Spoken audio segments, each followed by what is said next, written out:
بسم اللہ الرحمن الرحیم. السلام علیکم. آپ اسامہ غازی یوٹیوب چینل دیکھ رہے ہیں. میرے ساتھ میاں جلیل احمد شرک پوری صاحب ہیں, مسلم لیگ نون کے ایم پی اے ہیں, اور میرے چینل پر ان کی ویڈیوز اتنی زیادہ پاپولر ہوئیں کہ پھر میں نے ان سے درخواست کی کہ کچھ ٹائم دیجیے, اور ان کی بڑی مہربانی کہ پھر تشریف لائے ہیں, کیونکہ اس وقت جو ماحول بنا ہوا ہے ملک میں, جس طرح سے جلسے جلوس پی ڈی ایم کے پلیٹ فارم سے ہو رہے ہیں, اور میاں نواز شریف نے جس طرح کی تقریر کر دی ہے اور جس طرح سے اداروں کو بدنام کرنے کی کوشش کی ہے, حرف تنقید بنایا ہے, اور سربراہان کو خاص طور پر, تو یہ ایسا ماحول بن گیا ہے کہ ایک سینئر سیاستدان سے یہ اس بارے میں بات کرنے کی بہت زیادہ ضرورت تھی, اور خاص طور پہ جو نون لیگ کی سیاست کو سمجھتا ہو اور نون لیگ کا حصہ بھی ہو. اگرچہ اس وقت جو نون لیگ جس طرف چل پڑی ہے, جس طرح ان کو نوٹس بھیجا گیا, انہوں نے اس کا جواب دیا, وہ کہ نون لیگ کے لیے اچھا بھی نہیں, لیکن ہر چیز کو یہ بہت سمجھتے ہیں. میاں صاحب بہت شکریہ. یہ بتائیں کہ اس وقت کیا ہو رہا ہے مسلم لیگ نون کے اندر, کیا چل رہا ہے, خاص طور پہ میاں نواز شریف صاحب کے army chief general Qamar Javed Bajwa صاحب, D G I S I فیض حمید صاحب کے خلاف اس طرح سے یہ زبان استعمال کرنے کے بعد, ایسے الزامات لگانے کے بعد نون لیگ کے اندر کیا سوچ نظر آ رہی ہے آپ کو؟ جی اسامہ صاحب, میاں صاحب نے جو تقریر پہلے آل پارٹیز کانفرنس میں کی اور پھر ابھی جو گجرانوالے میں بڑی کھل کے باتیں کی, اور یقیناً وہ اب میاں صاحب کا اپنا ایک انڈیپینڈنٹ ایک سوچ ہے, اور میں نہیں سمجھتا کہ اس میں باقی لوگوں سے کوئی انہوں نے مشورہ کیا ہوگا, اور اس کے اثرات آج کراچی کے جلسے میں نظر آ رہے ہیں کہ پیپلز پارٹی اوائڈ کر رہی ہے کہ میاں صاحب کا خطاب نہ کروایا جائے, اس طرح جارحانہ جو خطاب ہے. تو میری بھی شروع سے یہی رائے رہی ہے کہ میاں صاحب 3 دفعہ پرائم منسٹر رہے ہیں اور بہت زیادہ لوگ ان کے فالو کرنے والے ہیں, تو کئی چیزیں سچی بھی ہوتی ہیں لیکن وہ ان کا اظہار مناسب نہیں ہوتا.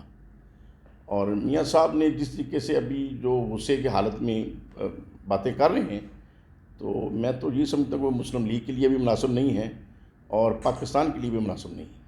لیکن کیا لگ رہا ہے آپ کو کہ ہم تو جتنوں سے سوال کرتے ہیں, مریم اورنگزیب صاحبہ ہیں, ان سے سوال کریں کہ جی یہ انہوں نے الزام لگایا اتنا بڑا, یا تو آپ عدالت جائیں, کوئی طریقہ کار ہے. اس طرح میں الزام لگا دوں میاں نواز شریف پر کہ جی وہ را کے ایجنٹ ہیں یا را سے پیسے لے رہے ہیں, کہیں جا کے مجھے ثابت کرنا ہے, تو آپ آرمی کے سربراہ پر اس طرح کا الزام لگا دیتے ہیں, ان کے پاس جواب کوئی نہیں ہے, وہ کہتے ہیں نہیں دیکھیں ایسے نہیں, وہ تو ایک مسئلے کی نشاندہی کر رہے ہیں. تو وہ جو میاں صاحب نے کہہ دیا ہے خود نون لیگ کے لیے مشکل پیدا کر دی ہے. اور کیا آپ کے خیال سے اندر جو لوگ ہیں مسلم لیگ نون میں, ایون سینئر لیڈرشپ جو ہے, وہ اس بیانیے کو لے کر چل سکے گی یا چلے گی؟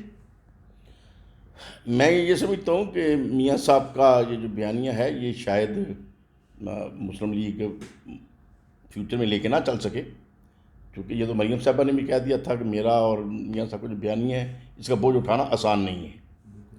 اور جہاں تک مریم اورنگزیب صاحبہ اور باقی جو ہمارے سینئرز ہیں, کیونکہ ہمارا ایک کلچر بن گیا ہے کہ جو مخالف ہے اس کی ہر بات کو ہم نے برا کہنا ہے, اور جو اپنے ہیں ان کی ہر بات کو ٹھیک کہنا ہے.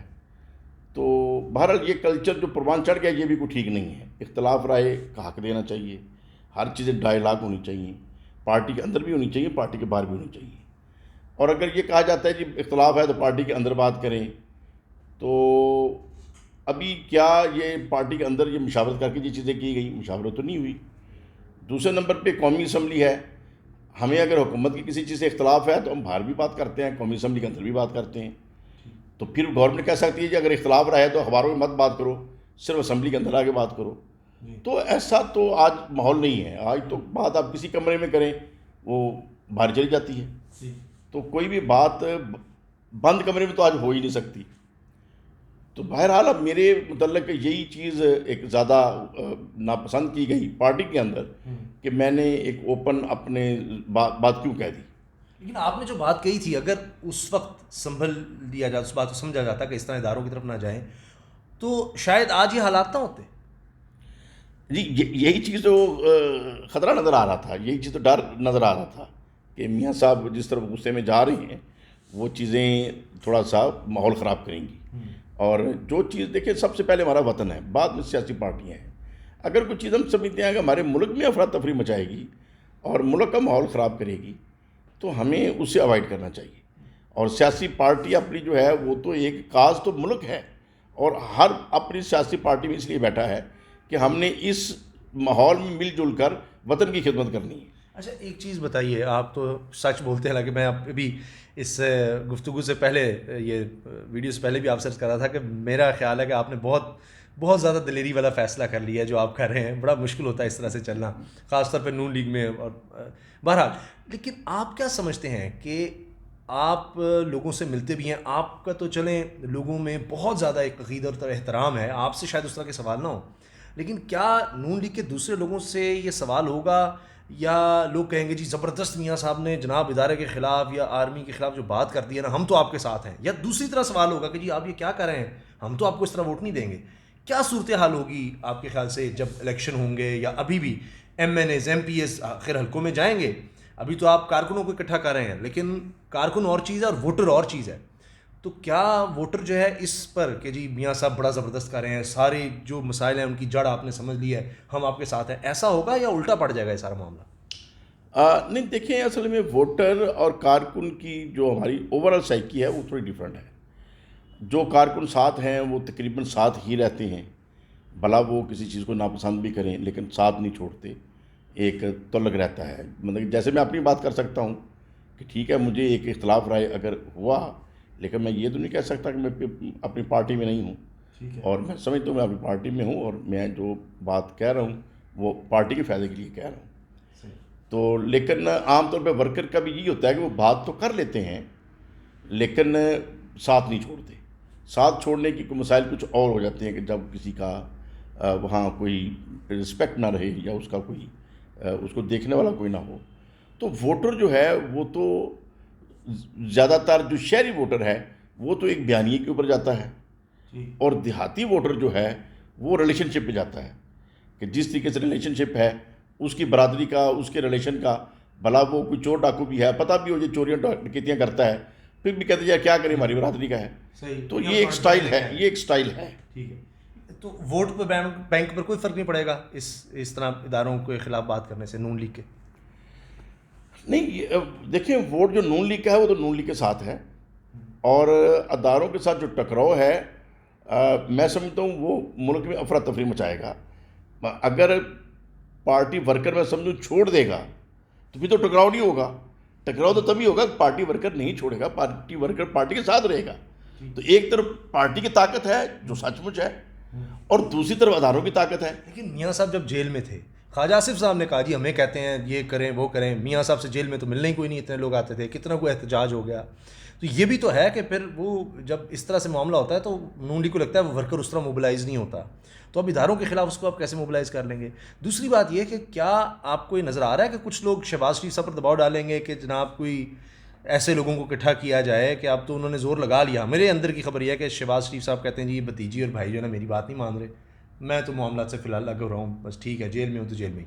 تو کچھ لوگ کہیں گے ان کو کہ جی شہباز شریف صاحب نہیں تو آپ کچھ دیکھیں، اگرچہ ووٹ بینک میاں نواز شریف کا ہے، لیکن اگر پارٹی بچانی ہے تو کچھ لوگ ایسے سوچ رہے ہیں کہ ہمیں کوئی پتہ نہیں آنے والے دنوں میں کیا کرنا پڑے.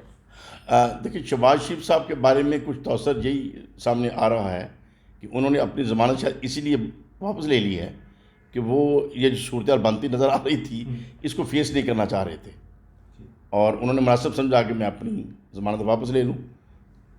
یہ چیز ڈسکس کی جا رہی ہے.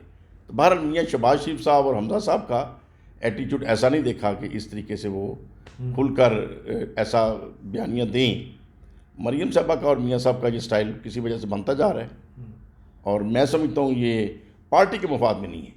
لیکن آپ کو لگتا ہے پارٹی ان کے ساتھ رہے گی اگر اسی طرح یہ چلتے رہے تو؟ دیکھیں، پارٹی کا جو ووٹ ہے وہ کچھ اور چیز ہے. پارٹی تو ان کے ساتھ ہے، ہم بھی ان کے ساتھ ہیں، اس مطلب کوئی اور ہمارے علاقے کے لوگ بھی ان کے ساتھ ہیں، اس میں تو کوئی شک والی بات نہیں ہے. لیکن جب میاں صاحب باہر چلے گئے تھے اس کے بعد تو آپ جیسے ہی لوگ رہ گئے تھے، 15 لوگ تھے بس اگر میں غلط نہیں ہوں تو. اور پھر جب واپس آئے تو 146 انہوں نے قاف لیگ کے لوگوں کو ٹکٹ دیا، 146. جو اسامہ صاحب اس وقت بھی جب میں 2002 میں الیکشن لڑا، اور جس کی طرف آپ اشارہ کر رہے ہیں، اس وقت صرف 15 ہم کامیاب ہوئے تھے الیکٹڈ ایم این اے، جن میں سے ایک میں تھا. لیکن اس کا مطلب یہ نہیں تھا کہ میاں صاحب کی پاپولیرٹی کم ہوگی. پاپولیرٹی موجود تھی، کہیں ڈیٹ پورے نہیں ہو سکے تھے. قاف لیگ کیسے بن گئی؟ اور پھر آ کے انہوں نے قافلی کے لوگوں کو ہی پھر کس طرح دے دیا ٹکٹ. اور زاہد حامد وہ بندہ مشرف کی کابینہ کے دانیہ عزیز صاحب, لمبی فہرست ہے میں کس کس کا گناؤں, تو وہ بھی تو دور تھا, وہ دور تو کہیں دوبارہ تو نہیں رپیٹ ہونے لگا. جی وہ حالات کے مطابق وہ لوگ چلے گئے, لیکن ہم جیسے تو اس وقت بھی اللہ کے فضل سے سینئر منسٹری پنجاب کی بھی آفر ہوئی اور نہیں ہم نے ایکسیپٹ کیا. دوبارہ وہ وقت آ سکتا ہے آپ کو لگتا ہے؟ وہی دور, میاں صاحب اسی طرح ہی باہر ہیں اور اب آنا نہیں چاہ رہے, واپس نہیں آنا چاہتے پاکستان, تو اسی طرح سے وہی تو نہیں ٹکراؤ کی کیفیت اس طرف لے جائے گی پارٹی کو؟ دیکھیں پاکستان میں کچھ بھی ہو سکتا ہے, مطلب کہ وہ وقت تھا کہ پاپولیرٹی میاں صاحب کی موجود تھی, لیکن میاں صاحب کا ووٹ جو تھا وہ آرگنائز نہیں ہو سکا. آرگنائز نہ ہو سکنے کی وجہ سے سیٹیں نیشنل اسمبلی میں اور صوبائی اسمبلی میں اتنی نہیں جا سکی. تو وہ چیزیں تو کسی وقت بھی ہو سکتی ہیں. اور نون سے کاف نکل گئی تھی, اور نون سے کاف نکل گئی تھی. اب بات ہو رہی ہے نون سے شین نکل سکتی ہے. دیکھیں کچھ کہہ نہیں سکتے, فی الحال تو اکٹھے ہیں اور امکان تو نہیں ہے کہ کوئی فرق پڑے گا, اور میری دعا بھی یہ ہے کہ ایسا نہ ہو, اتحاد ہی رہے.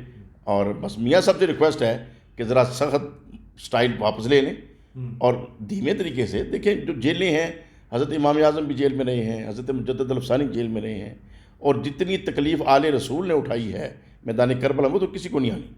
تو اگر نیب اور یہ چیزیں جو ظالمانہ سٹائل ہیں ہمارے قوانین کے اندر بنے ہوئے ہیں وہ ہے تو غلط. اب اگر تکلیف اس میں آئی ہے ان کے خاندان کو تو میں سمجھتا ہوں ہے تو وہ غلط, لیکن انہیں برداشت کرنا چاہیے, ہمت سے کام لینا چاہیے, فیس کرنا چاہیے, اور وہ فیس کرتے بھی رہے ہیں. تو بہرحال ابھی وہ غصہ کے اندر جو چیزیں ان کے سے ہو رہی ہیں بس تھوڑا ان کو برداشت کے اندر رہیں تو زیادہ اچھی بات ہے. آخری سوال, ریڈ لائن کراس تو نہیں کر دی میاں صاحب نے آپ کی نظر میں؟ آپ اداروں کو بھی سمجھتے ہیں کہ اب اس حد تک چلے گئے ہیں کہ جہاں سے واپسی اب ممکن نہیں ہے. جی میاں صاحب نے تو ساری لائنیں کراس کر لی ہیں. جی ریڈ لائن کون سی ہوتی ہے, وہ تو لائنیں پھلانگ ہیں, تو لیکن ہر بندے کی ہمت تو نہیں ہے وہ لائنیں پھلانگے. بہت بہت شکریہ میاں جلی احمد شرف پوری صاحب, دعاؤں کی درخواست ہے, اجازت دیجیے, اللہ حافظ.